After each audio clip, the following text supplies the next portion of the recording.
بسم اللہ الرحمن الرحیم نحمدہ ونصلی علی رسولہ الکریم اما بعد۔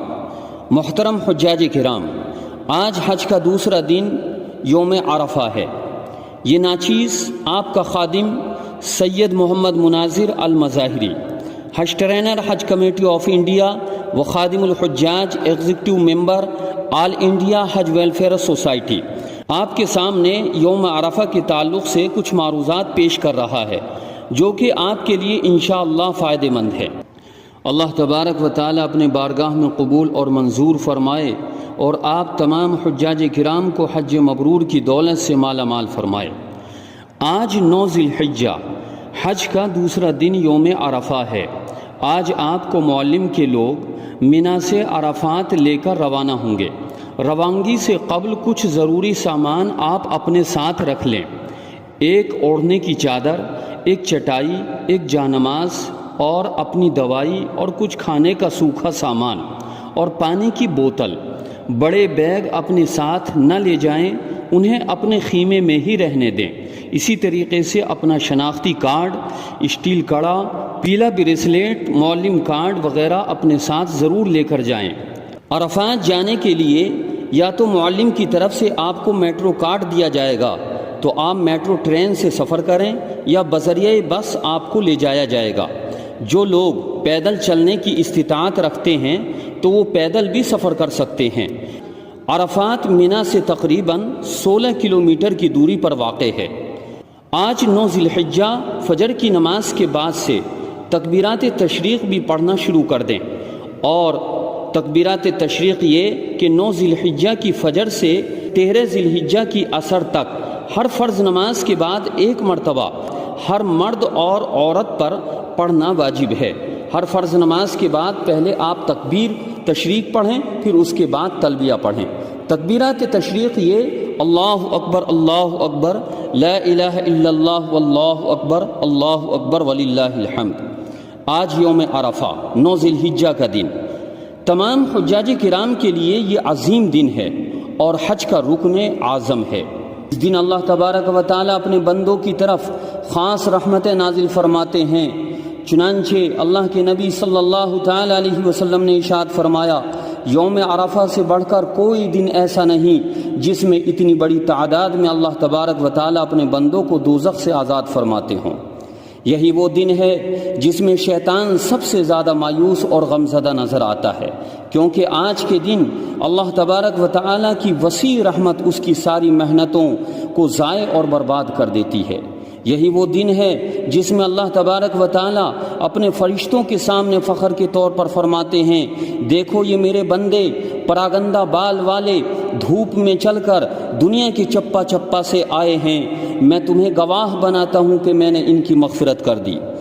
ایک روایت میں ہے کہ اللہ کے نبی صلی اللہ تعالی علیہ وسلم نے ارشاد فرمایا، جو کوئی مسلمان عرفے کے دن زوال کے بعد قبلہ رخ ہو کر 100 مرتبہ لا الہ الا اللہ وحدہ لا شریک لہ لہ الملک ولہ الحمد وہو علی کل شیء قدیر پڑھے، پھر 100 مرتبہ قل ھو اللہ احد سورہ اخلاص پوری پڑھے، پھر 100 مرتبہ درود شریف اللہم صلی علی محمد وعلی آل محمد کما صلیت علی ابراہیم وعلی آل ابراہیم انک حمید مجید وعلینا معہم، یہ الفاظ زائد کرے تو اللہ تبارک و تعالی فرماتا ہے، اے میرے فرشتوں، میرے اس بندے کی کیا جزا ہے کہ اس نے میری تسبیح اور تحلیل کی اور میری عظمت اور بڑائی بیان کی اور میری معرفت حاصل کی اور میرے نبی صلی اللہ تعالی علیہ وسلم پر درود بھیجا۔ اے میرے فرشتوں، تم گواہ رہو میں نے ان کو بخش دیا اور جن کے لیے انہوں نے بخشش کی دعا کی انہیں بھی میں نے معاف کر دیا۔ اگر ضرورت میسر ہو تو 10 بجے تک آپ عرفات میں آرام کر لیں، اس کے بعد زوال سے پہلے وقوف کی تیاری شروع کر دیں۔ وضو وغیرہ سے فارغ ہو کر ظہر کی نماز اگر آپ اپنے خیمے میں ادا کر رہے ہوں تو ظہر کو ظہر کے وقت میں اور عصر کو عصر کے وقت میں پڑھیں، دونوں نمازوں کو ساتھ نہ پڑھیں۔ عرفات میں زبردست بھیڑ ہوتی ہے، آپ اپنے خیمے کو چھوڑ کر مسجد نمرہ میں نہ جائیں، کیونکہ خیمہ بھولنے راستہ بھٹک جانے کا قوی اندیشہ ہوتا ہے۔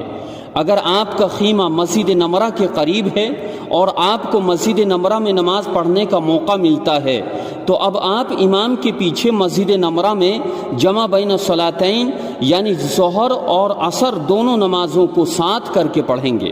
امام دونوں نمازوں کو 2 رکعت کر کے پڑھائے گا اور آپ مقیم ہوں گے، اس لیے آپ ظہر اور عصر دونوں نمازوں کو 4 رکعت کر کے پڑھیں گے۔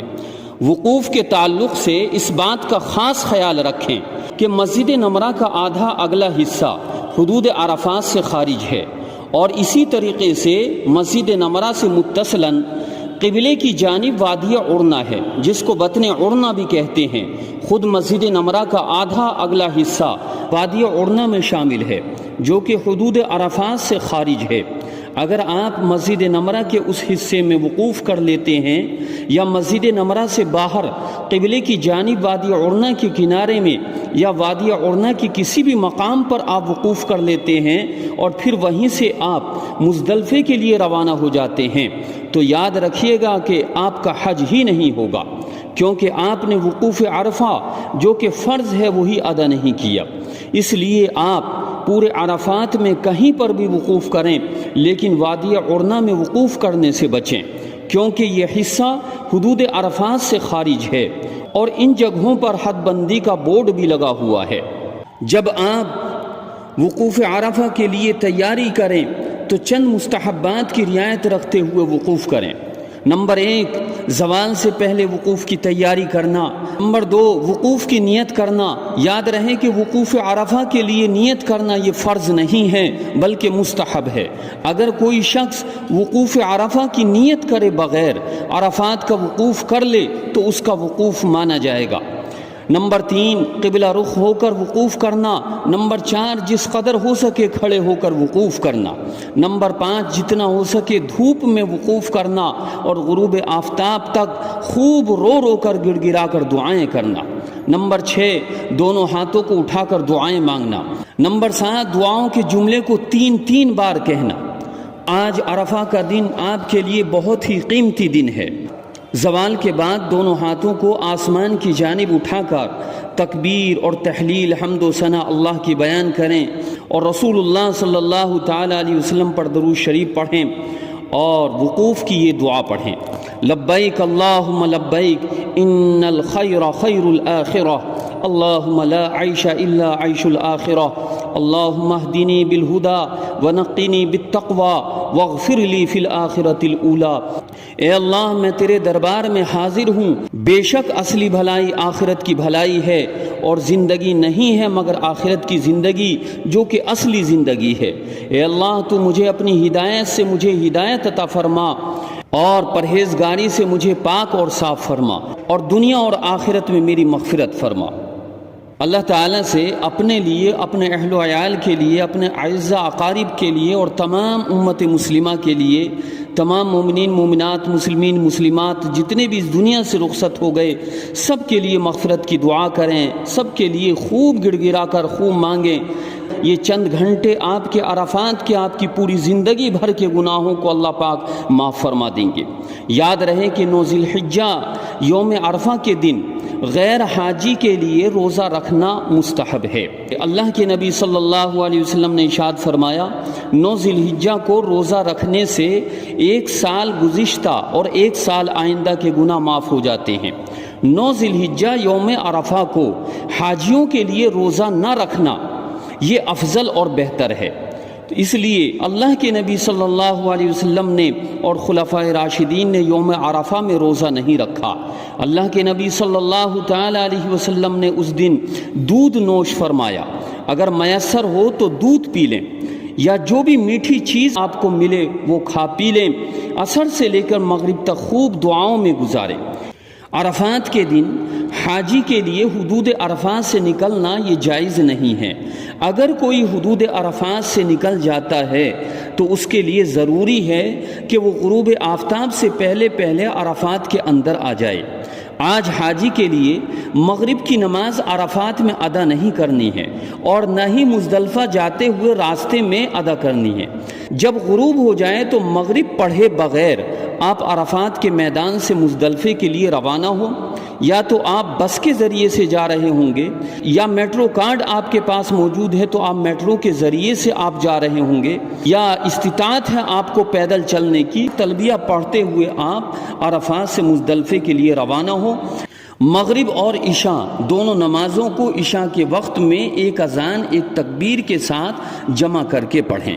اللہ تعالیٰ آپ کے عرفات میں جمع ہونے کو قبول فرمائے اور تمام حج کے ارکان آپ کے لیے آسان فرما دے، اور اللہ پاک آپ کو حج مبرور عطا فرمائے۔